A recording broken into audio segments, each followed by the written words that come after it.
क्या लोकसभा चुनाव से ठीक पहले कांग्रेस पार्टी के बैंक अकाउंट को फ्रीज करके मोदी सरकार कांग्रेस पार्टी को कमजोर करना चाहती है? क्या कांग्रेस पार्टी के जिस बैंक अकाउंट में 250 करोड़ से ज्यादा रुपए पड़े हैं, उस अकाउंट को इनकम टैक्स डिपार्टमेंट ने फ्रीज कर दिया है? और क्या चुनाव लड़ने का पैसा कांग्रेस पार्टी के पास बचा ही नहीं है? आज अचानक से राहुल गांधी, सोनिया गांधी और मल्लिकार्जुन खड़गे एक प्रेस कॉन्फ्रेंस करते हैं और कहते हैं कि कांग्रेस पार्टी के अकाउंट को मोदी सरकार ने एक साजिश के तहत फ्रीज कर दिया है। ये सारी एजेंसियां मोदी सरकार के कहने पर काम कर रही हैं और लोकसभा चुनाव से पहले अगर कांग्रेस पार्टी के बैंक खाते फ्रीज हो गए तो फिर हम चुनाव कैसे लड़ेंगे? फ्री एंड फेयर इलेक्शन कैसे होगा?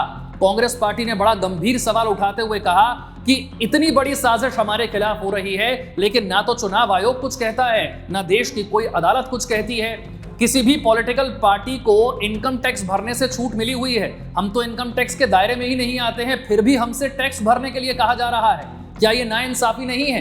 क्या इसके खिलाफ कोई अदालत बोलेगी नहीं? प्रेस कॉन्फ्रेंस के बाद वाकई लगा कि शायद कांग्रेस पार्टी के साथ बहुत ज्यादती हो रही है, लेकिन इसका जवाब देने के लिए भारतीय जनता पार्टी की तरफ से रविशंकर प्रसाद और संबित पात्रा प्रेस कॉन्फ्रेंस करने आए और रविशंकर प्रसाद ने इनकम टैक्स की वो धारा बताई जिसके तहत यह कार्रवाई कांग्रेस पार्टी पर हो रही है।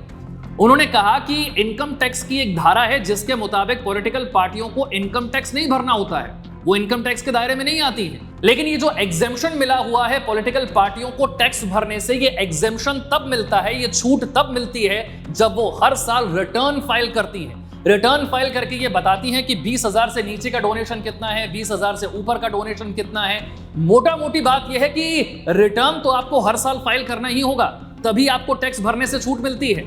रविशंकर प्रसाद ने प्रेस कॉन्फ्रेंस में दावा किया कि 2018-19 का जो साल था उसमें कांग्रेस पार्टी ने रिटर्न फाइल नहीं किया, और अगर रिटर्न आपने फाइल नहीं किया तो जो छूट आपको मिली हुई थी टैक्स भरने से, वो छूट वहीं पर खत्म हो गई।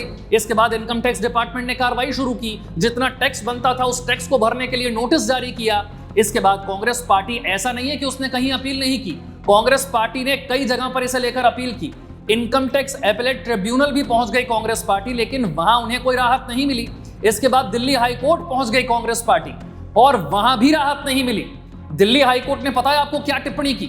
दिल्ली हाईकोर्ट ने कांग्रेस पार्टी के केस पर टिप्पणी की कि 2021 में आपको पहला नोटिस मिला, 2023 में आपको दूसरा नोटिस मिला और अब जाकर आप जागे हैं। 2 साल से आपको नोटिस मिल रहे हैं, अब जाकर आप जाग रहे हैं। यह दिल्ली हाईकोर्ट ने कहा था कांग्रेस पार्टी ने जब इसके खिलाफ अपील की थी। तो यानी कि कांग्रेस पार्टी का यह कहना कि देश की कोई भी अदालत हमारी सुनवाई नहीं कर रही है, हमारे साथ इंसाफ नहीं हो रहा है, यह बात सरासर झूठ है, क्योंकि दिल्ली हाईकोर्ट तक ये मामला पहुंचा था और हाईकोर्ट ने भी कांग्रेस पार्टी से कहा था कि 2 साल से क्या आप सो रहे थे। और ऐसे में हाईकोर्ट ने यह भी कहा था कि इनकम टैक्स डिपार्टमेंट की जो कार्रवाई है उसे रोकने का कोई कारण नजर नहीं आता है, क्योंकि उन्होंने तो आपको वक्त रहते नोटिस भेजे थे। उस नोटिस पर आपको जो कार्रवाई करनी चाहिए थी, आपने वो एक्शन नहीं लिया, तो इनकम टैक्स डिपार्टमेंट अपनी कार्रवाई क्यों रोके? वो तो कानून के मुताबिक ही कार्रवाई कर रहा है। साथ ही कांग्रेस पार्टी अब इसे लेकर सुप्रीम कोर्ट भी पहुंच गई है और 1 अप्रैल को सुप्रीम कोर्ट में भी इसे लेकर सुनवाई होने वाली है। यानी कि कांग्रेस पार्टी का यह कहना कि हमारी कोई सुनवाई नहीं हो रही है, कोई अदालत हमारी बात नहीं सुनती है, यह बात बिल्कुल गलत है। हाईकोर्ट ने अपील उनकी खारिज कर दी है, याचिका खारिज कर दी है। अब सुप्रीम कोर्ट कांग्रेस पार्टी पहुंच गई है और अगर कानून के मुताबिक काम नहीं किया है तो पेनल्टी तो देनी होगी, टैक्स तो चुकाना होगा, बैंक अकाउंट फ्रीज भी कानून के मुताबिक ही होगा।